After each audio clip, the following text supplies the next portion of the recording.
Hi guys, मेरा नाम है पल्लवी कायरकर। आई एम द को founder of easy study official YouTube channel. तो चलिए वीडियो शुरू करते हैं।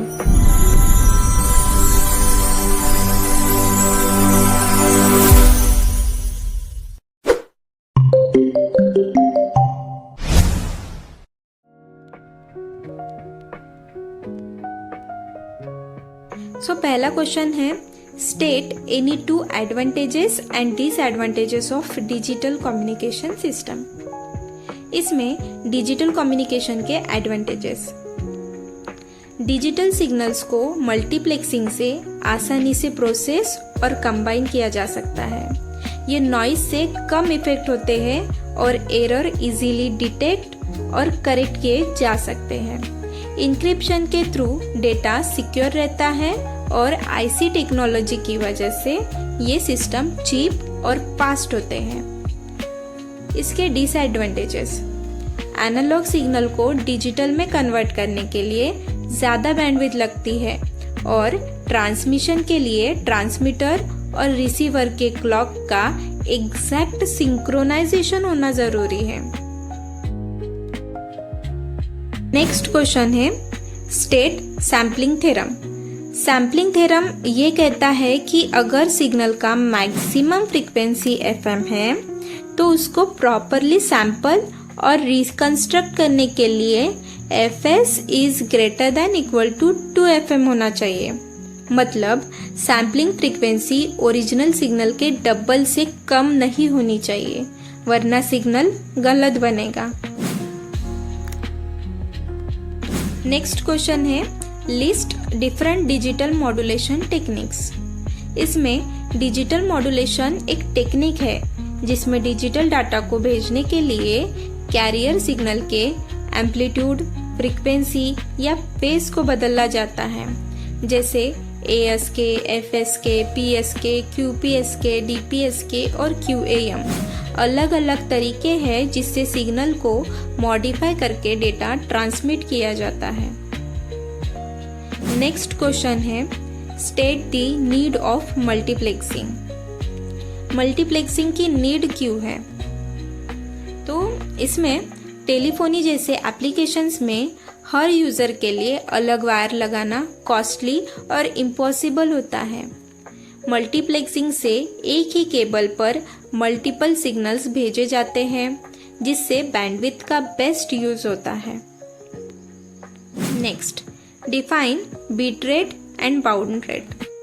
सो बीट रेट और बाउंड रेट क्या होता है वो डेफिनेशन से समझते हैं। सो बीट रेट का मतलब है 1 सेकंड में कितने बिट्स ट्रांसमिट हुए, जिसका फॉर्मूला है RB equal to 1/TB। Next है बाउंड रेट का मतलब क्या है? सो बाउंड रेट का मतलब है 1 सेकंड में कितने सिंबल भेजे गए, जिसका फॉर्मूला है RS इक्वल टू 1/TS और एक सिंबल मल्टीपल बिट्स रिप्रेजेंट कर सकता है। बीट रेट का मतलब है 1 सेकंड में कितने बिट्स ट्रांसमिट हुए और बाउंड रेट का मतलब है कि 1 सेकंड में कितने सिंबल्स भेजे गए। नेक्स्ट क्वेश्चन है, state Shannon-Hartley theorem. Shannon-Hartley theorem क्या कहता है वो समझते हैं। सो इसमें शैनॉन-हार्टली थ्योरम कहता है कि एक बैंडविड्थ लिमिटेड गॉसियन चैनल की मैक्सिमम डेटा कैरिंग कैपेसिटी होती है। शैनॉन-हार्टली थ्योरम क्या कहता है कि बैंडविड्थ लिमिटेड गॉसियन चैनल की मैक्सिमम डेटा कैरिंग कैपेसिटी होती है, जिसका फॉर्मूला है C equal to B log of 2, C equal to B log of 2 1 plus S/N। यहाँ B मतलब बैंडविड्थ है, S मीन सिग्नल पावर है और N नॉइस पावर है। इससे पता चलता है कि नॉइस के बावजूद कितना डेटा सेफली भेजा जा सकता है। नेक्स्ट क्वेश्चन है, state 2 advantages of WDM technique. WDM technique के एडवांटेजेस क्या हैं? सो WDM का मतलब है wavelength division multiplexing. Wavelength division multiplexing एक ही फाइबर से ज्यादा डेटा फुल डुप्लेक्स मोड में भेजने की कैपेबिलिटी देता है। इसमें चैनल को इजीली ऐड या रिमूव किया जा सकता है और ऑप्टिकल कंपोनेंट्स सिंपल, रिलायबल और कॉस्ट इफेक्टिव होते हैं। अभी हम देखते हैं एमएसबीटी पेपर में पूछे जाने वाले 4 मार्क्स के क्वेश्चंस और उसके आंसर्स। सो पहला क्वेश्चन है, describe slope overload and granular noise in DM system. Delta modulation system में स्लोप ओवरलोड और ग्रैनुलर नॉइज किस तरीके से वर्क करता है वो अब हम देखते हैं। सो इसमें जब analog signal x of t का स्लोप बहुत ज्यादा होता है और approximated signal x q of t उसे फॉलो नहीं कर पाता, तो जो गैप होता है उसे स्लोप ओवरलोड डिस्टॉर्शन कहते हैं। ये एरर तब होता है जब सिग्नल का चेंज इतना फास्ट हो कि क्वांटाइज सिग्नल उसके साथ अपडेटेड ना हो पाए। अब हम ग्रैनुलर नॉइज क्या होता है वो देखते हैं। सो इसमें जब input signal x of t ज्यादा चेंज नहीं होता तो quantize signal xq of t उसके ऊपर नीचे जंप करता है, जिससे ग्रैनुलर नॉइज होता है। ये नॉइज स्टेप साइज के बदलने से बढ़ता है, लेकिन स्टेप साइज कम करने पर स्लोप ओवरलोड डिस्टॉर्शन बढ़ सकता है। नेक्स्ट क्वेश्चन है, describe generation of BASK signal with the help of block diagram. So इसमें ASK means amplitude shift key में कैरियर सिग्नल को ऑन और ऑफ किया जाता है, जिसमें बाइनरी इनपुट हाई होने पर सिग्नल कांस्टेंट एम्पलीट्यूड और फ्रीक्वेंसी के साथ होता है। जब बाइनरी इनपुट लो होता है तो कैरियर ऑफ हो जाता है और signal power PS equal to amplitude square upon 2 होता है। नेक्स्ट क्वेश्चन है, describe the working of quantiser and encoder blocks of PCM generator. Also draw the block diagram of PCM transmitter. So इसमें क्वांटाइजर signal को sample करके उसके closest level तक approximate करता है। एनकोडर हर क्वांटाइज्ड लेवल को एक n bit digital word binary pattern में कन्वर्ट करता है। नेक्स्ट क्वेश्चन है, draw the block diagram of delta modulation transmitter and explain its working in brief. इसमें डेल्टा मॉड्यूलेशन सिस्टम में analog input x of t और उसका approximate version x-t comparator में जाते हैं, जो उनका कंपैरिजन करके आउटपुट 1 या 0 देते हैं। ये बीट हर क्लॉक साइकिल में ट्रांसमिट होती है, जिससे बीट रेट कम होता है और same signal up down counter को भी कंट्रोल करता है मोड सिलेक्ट करने के लिए।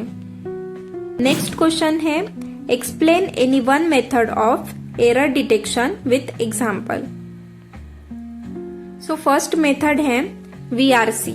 VRC means vertical redundancy checking. इसमें हर कैरेक्टर के साथ एक एक्स्ट्रा पैरिटी बीट ऐड की जाती है ताकि टोटल वंस का काउंट ऑड या इवन बनाया जा सके। ये parity bit simple error detection के लिए यूज होती है, जिसमें अगर डाटा करप्ट हो तो पैरिटी चेक फेल हो जाता है। सेकंड मेथड है LRC। LRC means longitudinal redundancy check. इसमें सेम बिट पोजीशन जैसे B0, B1, B2, B3 like that across सब कैरेक्टर को XOR करके एक एक्स्ट्रा पैरिटी कैरेक्टर बनाया जाता है। ट्रांसमीटर और रिसीवर दोनों LRC कैलकुलेट करके कंपेयर करते हैं। अगर मैच ना हो तो इसका मतलब है ट्रांसमिशन एरर हुआ है। VRC और LRC दोनों मिलकर 2 डायमेंशनल पैरिटी चेक बनाते हैं, जो एरर डिटेक्शन को और स्ट्रांग बनाता है। इसमें LRC वैल्यू 0, 0, 1, 0, 1, 1, 1, 1 इसका मतलब है 2FH होती है, जो मैसेज के एंड में ऐड होती है। मेथड नंबर 3, चेकसम में डेटा को पार्ट्स में डिवाइड करके उनका सम निकाला जाता है। फिर उसका कॉम्प्लीमेंट लेके चेकसम बनाया जाता है। रिसीवर भी सेम प्रोसेस करता है। अगर फाइनल रिजल्ट 0 आए तो डेटा सही है, वरना एरर हुआ है। अगर 16 बिट का डेटा भेजना हो, अगर 16 बिट का डेटा भेजना हो और चेकसम 8 बिट का हो तो इन दोनों को वंस कॉम्प्लीमेंट एडिशन से ऐड किया जाता है। फिर उस रिजल्ट का कॉम्प्लीमेंट लेकर चेकसम बनाया जाता है जो डेटा के साथ भेजा जाता है। फोर्थ मेथड CRC एक एरर डिटेक्शन टेक्निक है जिसमें डेटा के एंड में कुछ एक्स्ट्रा बिट्स ऐड की जाती हैं जो डेटा को एक फिक्स्ड बाइनरी नंबर से परफेक्टली डिवाइड होने लायक बनाती है। अगर रिसीवर साइड पर दोबारा डिवाइड करने पर रिमाइंडर 0 आता है तो डेटा सही माना जाता है, वरना एरर डिटेक्ट होता है। नेक्स्ट क्वेश्चन है, draw the block diagram of PCM receiver with the help of relevant waveform and explain its working। इसमें रिसीवर पर आई नॉइसी PCM सिग्नल को रीजनरेशन सर्किट नॉइस से अलग करता है और ओरिजिनल PCM सिग्नल को दोबारा बनाता है। फिर ये signal series to parallel converter और डिकोडर से होकर लो पास फिल्टर में जाता है जो क्वांटाइज्ड सैंपल से original analog signal x of t को रिकवर करता है। नेक्स्ट क्वेश्चन है, draw the block diagram of DPCM transmitter and explain its working. इसमें DPCM सिस्टम में करंट सैंपल को प्रीवियस सैंपल के बेसिस पर प्रेडिक्ट किया जाता है क्योंकि उनमें हाई कोरिलेशन होता है। अगर प्रेडिक्शन सही होता है तो सिर्फ एक्चुअल और प्रेडिक्टेड वैल्यू के बीच का एरर ट्रांसमिट होता है जिससे बैंडविड्थ और बिट्स दोनों की सेविंग होती है। नेक्स्ट क्वेश्चन है, state the advantages and disadvantages of FDM system. इसमें एडवांटेजेस ऑफ FDM टेक्निक में एक साथ कई सिग्नल्स अलग अलग फ्रीक्वेंसीज पर ट्रांसमिट किए जा सकते हैं बिना ट्रांसमीटर और रिसीवर के बीच सिंक्रोनाइजेशन की जरूरत के। अगर किसी एक फ्रीक्वेंसी बैंड पर प्रॉब्लम हो भी जाए तो सिर्फ वही एक चैनल अफेक्ट होता है, बाकी चैनल पर कोई असर नहीं पड़ता। अभी इस टेक्निक के डिसएडवांटेजेस क्या हैं? तो FDM को काम करने के लिए बहुत ज्यादा बैंडविड्थ वाली चैनल चाहिए होती है और इसमें इंटरमॉड्यूलेशन, डिस्टॉर्शन और क्रॉसटॉक जैसे प्रॉब्लम्स भी होते हैं। साथ ही वाइड बैंड फेडिंग होने पर सारे चैनल एक साथ अफेक्ट हो जाते हैं और सिस्टम में बहुत सारे मॉड्यूलेटर्स और फिल्टर्स की भी जरूरत पड़ती है। नेक्स्ट है, distinguish between TDMA and CDMA।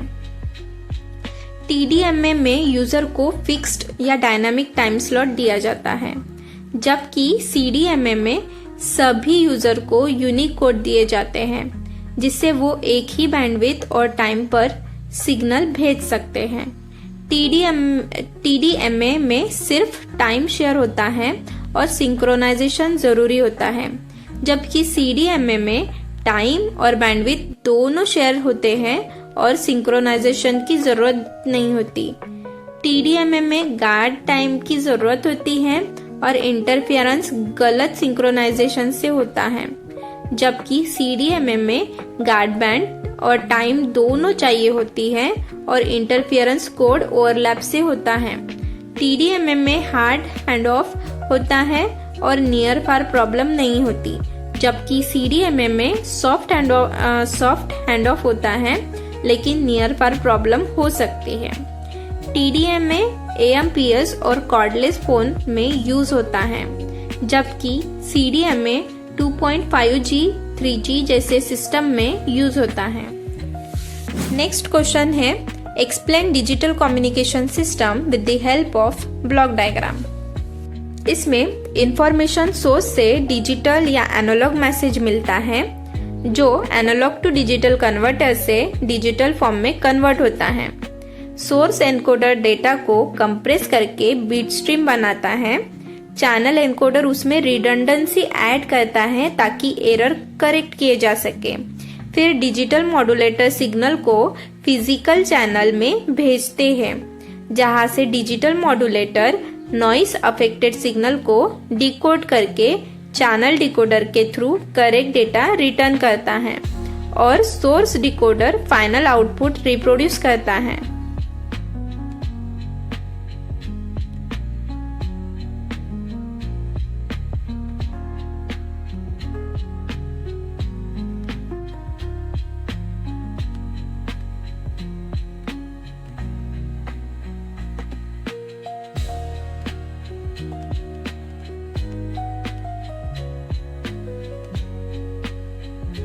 Next question है, describe the working of an ADM transmitter with neat block diagram. इसमें एडेप्टिव डेल्टा मॉड्यूलेशन में स्टेप साइज सिग्नल के कैरेक्टरिस्टिक्स के हिसाब से एडजस्ट होता है। अगर इनपुट सिग्नल स्टेपली चेंज होता है तो एम्पलीफायर का गेन इंक्रीज होता है, जिससे स्टेप साइज बड़ा हो जाता है और स्लोप ओवरलोड डिस्टॉर्शन कम होता है।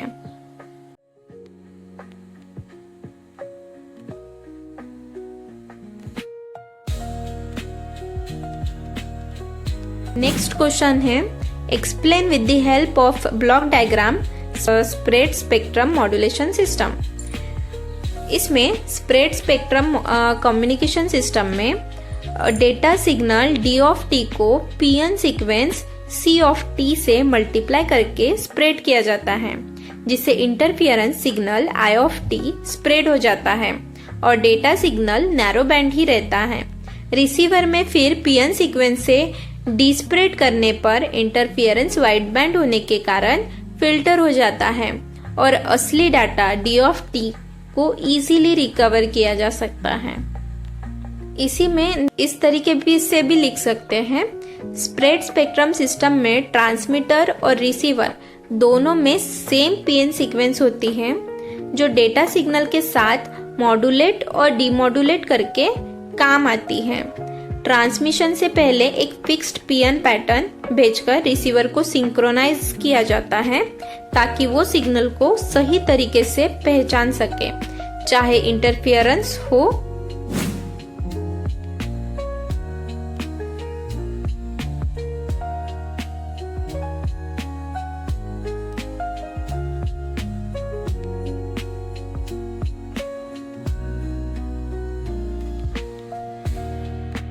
नेक्स्ट क्वेश्चन है, explain the need of compounding.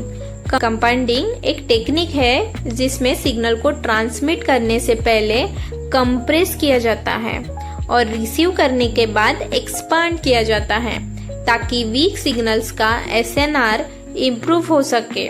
ये टेक्निक टेलीफोनी, ऑडियो सिस्टम और वायरलेस माइक्रोफोन जैसे एप्लीकेशंस में यूज होती है, जहां लार्ज डायनेमिक रेंज वाले सिग्नल्स को लिमिटेड कैपेसिटी वाले सिस्टम में भेजना होता है। नेक्स्ट क्वेश्चन है, explain synchronous time division multiplexing using block diagram. इसमें सिंक्रोनस TDM में हर डिवाइस को फिक्स टाइम स्लॉट मिलता है, चाहे उसके पास डेटा हो या ना हो। अगर डिवाइस कुछ नहीं भेज रहा हो तो भी उसका टाइम स्लॉट खाली छोड़ दिया जाता है और वही स्लॉट हर फ्रेम में उसी डिवाइस के लिए होता है। नेक्स्ट क्वेश्चन है, differentiate the direct sequence spread spectrum with frequency hopping spread spectrum technique. इसमें DSSS में एक wide PN sequence narrow band signal के साथ मल्टीप्लाई होती है, जबकि FHSS में डेटा को अलग अलग फ्रीक्वेंसी स्लॉट में भेजा जाता है, जो PN सीक्वेंस से चेंज होते रहते हैं। DSSS में BPS के मॉड्यूलेशन यूज होती है। एक्विजिशन टाइम ज़्यादा होता है, डिस्टेंस का ज़्यादा इफेक्ट पड़ता है, प्रोसेसिंग गेन कम होता है, बैंडविड्थ कम लगती है, कॉन्टिन्यूअस एरर आते हैं और हाई स्पीड सर्किट की वजह से महंगा होता है। वही FHSS में MRE FSK यूज होती है। एक्विजिशन टाइम कम होता है, डिस्टेंस का इफेक्ट कम होता है, प्रोसेसिंग गेन ज़्यादा होता है, बैंडविड्थ ज़्यादा लगती है, बर्स्ट एरर होते हैं और हाई स्पीड फ्रीक्वेंसी सिंथेसाइजर की वजह से कॉम्प्लेक्स और कॉस्टली होता है। नेक्स्ट क्वेश्चन है, generate the Hamming code for the data 11001001। इसमें आप स्क्रीन पे आंसर देख सकते हो।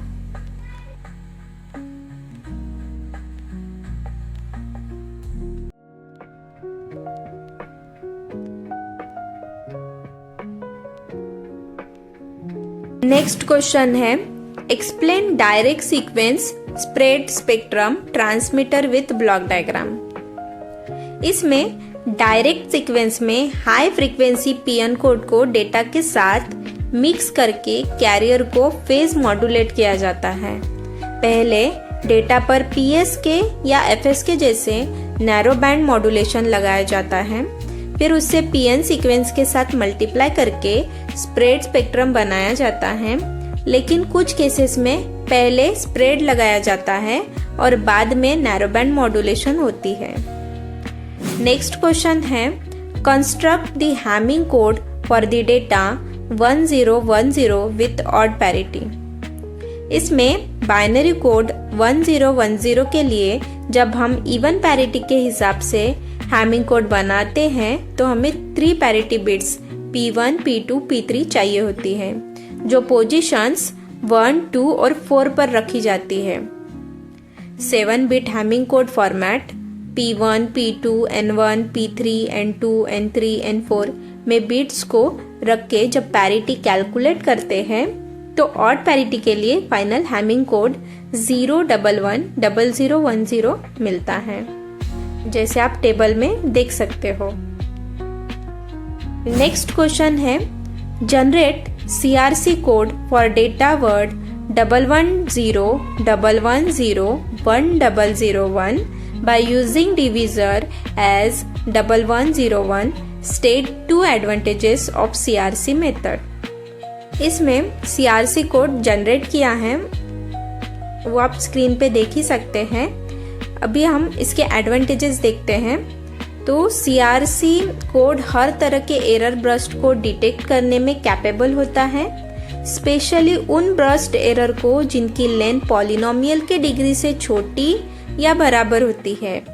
इसका एनकोडिंग और एरर डिटेक्शन सर्किट आसानी से प्रैक्टिकली इम्प्लीमेंट किया जा सकता है। नेक्स्ट क्वेश्चन है, state bandwidth required for BASK, BFSK and BPSK। Also draw waveform for binary data 10110010 in ASK, FSK and PSK modulation। तो इसमें बैंडविड्थ रिक्वायरमेंट मॉड्यूलेशन के टाइप पर डिपेंड करती है कि टाइप किस तरीके का है। जैसे BSK और BPSK दोनों के लिए बैंडविड्थ 2 MB होती है, जबकि BFSK के लिए बैंडविड्थ ज्यादा यानी 4 MB होती है, क्योंकि उसमें अलग अलग फ्रीक्वेंसी का यूज होता है। नेक्स्ट क्वेश्चन है, compare binary ASK, FSK and PSK modulation technique. अब हम देखते हैं कि ASK, FSK और PSK में क्या डिफरेंस होता है। तो इसमें बाइनरी ASK में एम्पलीट्यूड चेंज होती है, बैंडविड्थ 2 MB होती है, नॉइस इम्यूनिटी लो होती है, एरर प्रोबेबिलिटी हाई होती है और परफॉर्मेंस नॉइस में पुअर होती है।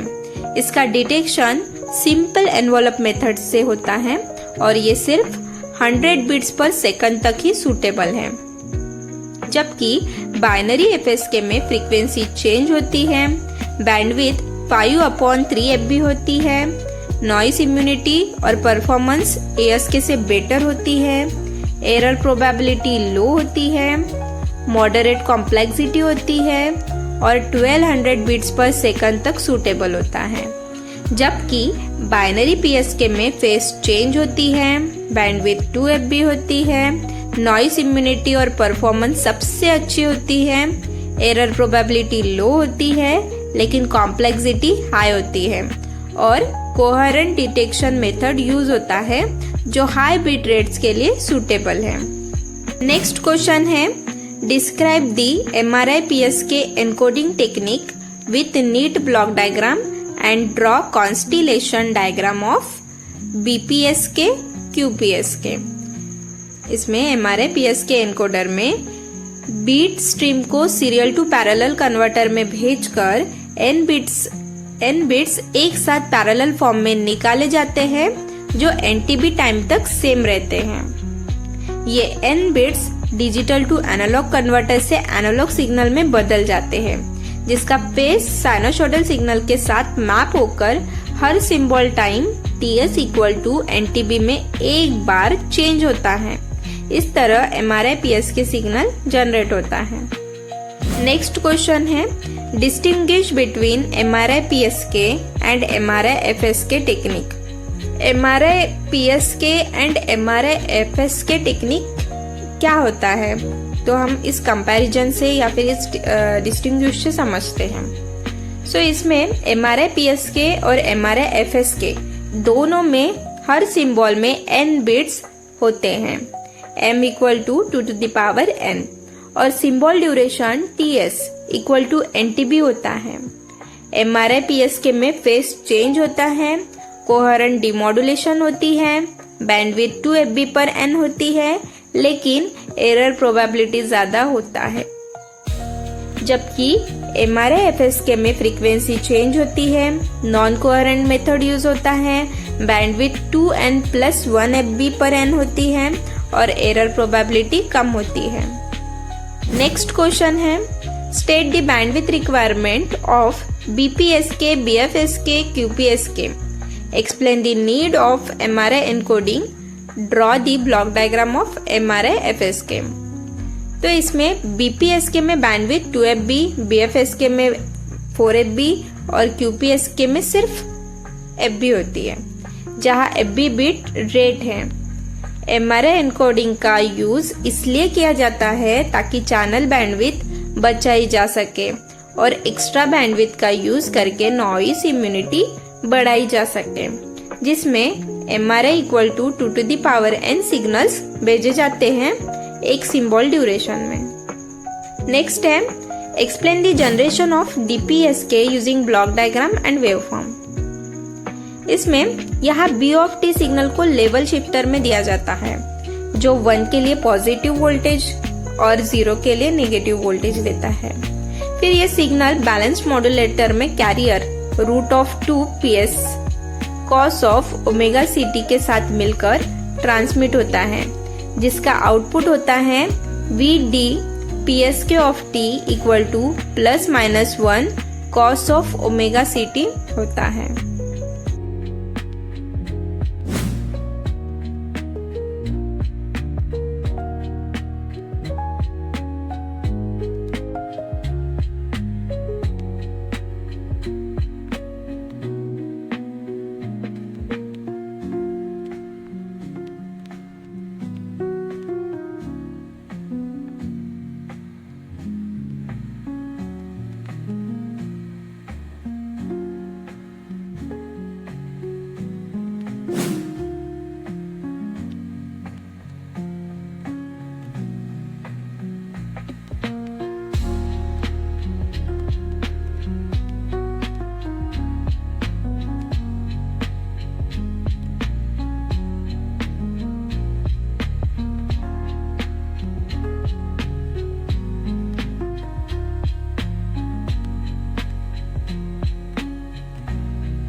इसी तरीके की पॉलिटेक्निक और इंजीनियरिंग के टॉपिक्स की वीडियोस देखने के लिए हमारे चैनल इजी स्टडी ऑफिशियल को सब्सक्राइब करें और बेल आइकॉन को क्लिक करें।